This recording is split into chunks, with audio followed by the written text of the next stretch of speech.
Hey, Joe, when you look at that Jets game, what happened on those 3 touchdowns? It looked like miscommunication on those. It's disappointing. And obviously I'm not going to make excuses for our failure to execute, but I showed those plays to the defense, and it's just fundamentally we had to be better, and that's on the players, that's on me as a coordinator, and on the coaches of getting the technique right. And very simple mistakes that we can easily correct, but that it was disappointing to give up those type of plays.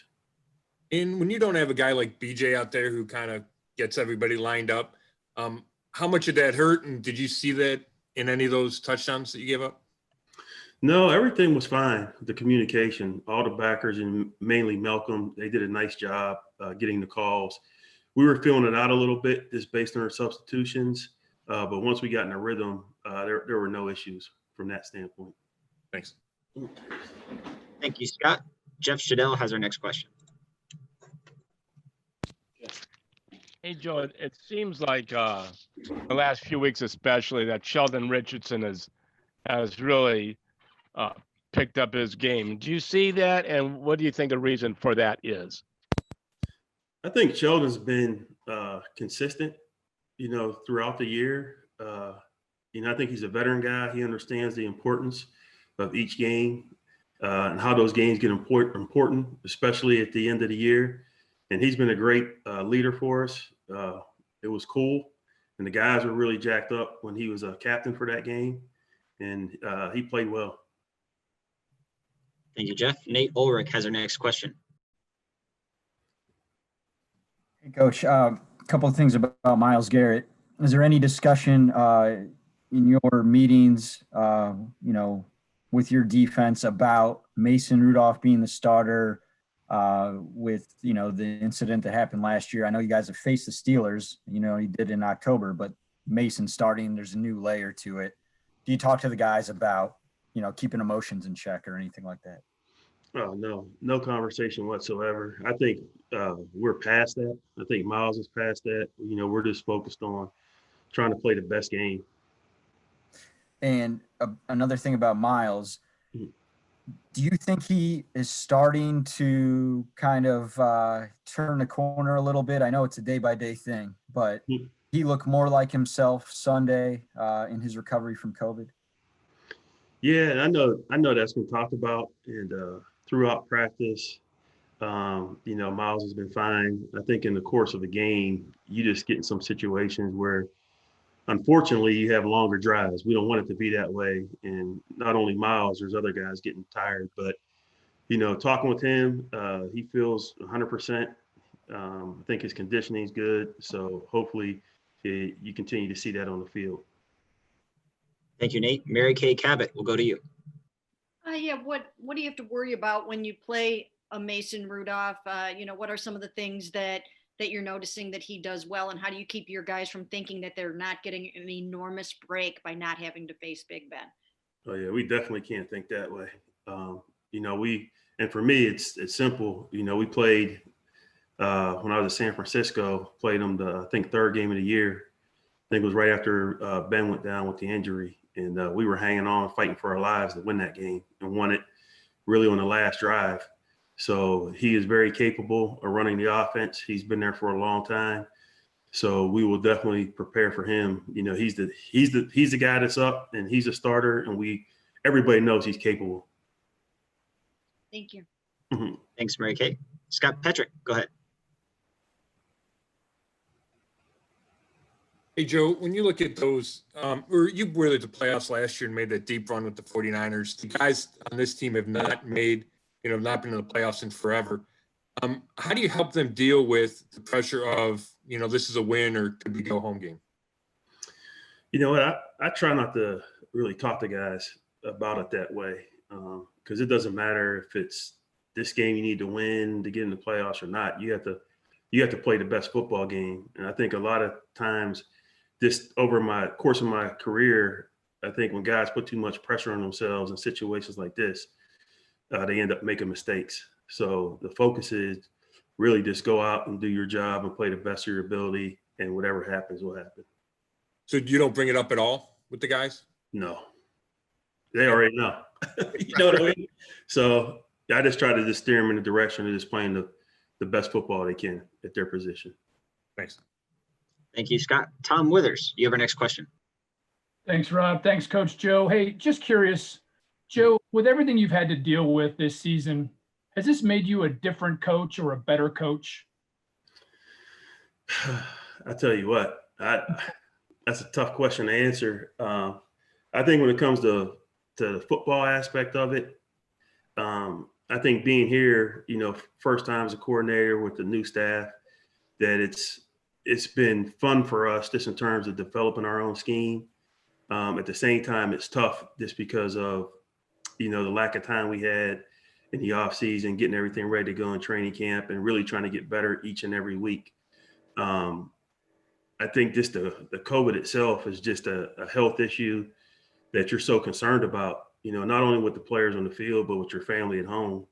So it's probably more of an awareness of being safer and taking care of everybody around you. But in terms of football, I feel normal. That's one good thing that we can feel normal. Yeah. All right. Has it allowed you, Joe, to connect at a deeper level with your players? Well, that part of it in the off season, I know you guys asked this question before. Yeah. Like we got to know our players through Zoom, you know, and I always tell the guys, man, I'm just proud of how they worked starting with the off season. Everything we ask them, not only us from a defensive standpoint, but from a strength and conditioning, all the requirements, filming the videos. So I feel like each coach, including myself, did get to know players better on an individual level because of those type of conversations. And I feel like we are a close-knit group right now. Thank you. Thank you, Tom. Nate Ulrich, you're next. Hey, Coach, I'm not used to coaches saying that players did something perfectly. So I had to ask you about Alex Van Pelt just told us that he thinks Baker had a perfect practice yesterday. What did that look like from your perspective? I tell you what, I wasn't paying attention to it, to be honest with you. You know, really, I mean, at practice, very rarely, and even during the games, like we're over on the sideline, we have the ability to, you know, look at video clips. So when the offense is up and Baker's up, I rarely see what he does. But I'm sure if he said it, he had a great day. Okay, well, I'm sure you're paying attention to your safety. So with Deho out and Harrison coming back and Joseph on the list, but hopefully coming back by Sunday, and Redwine there and Tedrick Thompson there, what is your safety group going to look like for this, you know, must-win game? Yeah, we'll be fine. All the guys have played. That's a good thing. They all have experience. So hopefully we get Carl back, but we're prepared to play without him if we have to. Ronnie's back, just getting him in the flow of things. So he did have a good practice. It was good to see him out there. And they've worked together, Sheldrick, and Sheldrick's grown up this year. So I think we'll be fine. We may not have a lot of depth, but I'm confident in the guys that are going to play. Thanks, Nate. Tony Grossi, you're up. Joe, on that note, this will probably be your fifth different starting safety combination in 16 games. And always heard that, like offensive line, those guys need to have a chemistry. Mm-hmm. Has it been an issue with having to juggle, particularly the safety position? I know you like to give guys playing time. At the same time, there have been some communication things, it looks like. Yeah, no, there's definitely those issues that we had to work through because you are moving guys around in multiple positions. You know, for us, whether it's either the safety positions, at times we, you know, move the safety down and play dime. So we did have to work through those issues, but I do feel like the further we got into the season, the better off we were because we do go through those rotations in practice when we have guys up. Okay. So. And I thought it was interesting that you played a full game against Mason Rudolph last year, even though you weren't the guy calling the defensive plays in that game. Do you go back and look at that game as a template for what you might see Sunday? We looked at it for the first game. So, you know, it was part of our first breakdown just because of similarity of those guys, you know, referring back to the defensive scheme there. So, you know, we're fully aware of what he could do. And we really addressed that with some of the route concepts and some of the runs that we put into practice. Okay, thank you. Thank you, Tony. We'll make this our final question for Coach Woods. It goes to Mary Kay Cabot.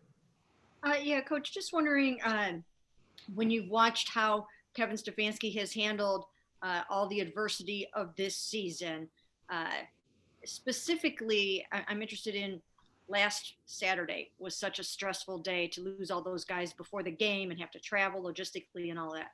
What did you see in him that day? What person was he and how did he handle that? Kevin is a flatliner. You wouldn't have known that situation occurred.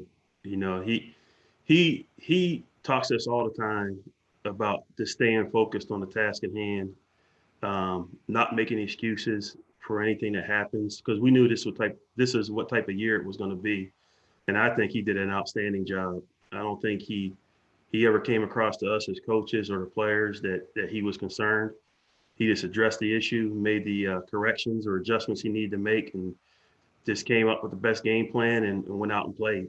And I thought he did a great job. Do you marvel at the way he handles all this stuff as a first-time head coach?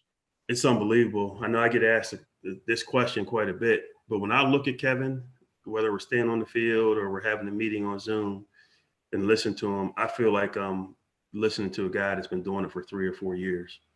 And he's doing an outstanding job, and he's been a great leader for us, not only for the football team, for the organization. He's been great for everybody.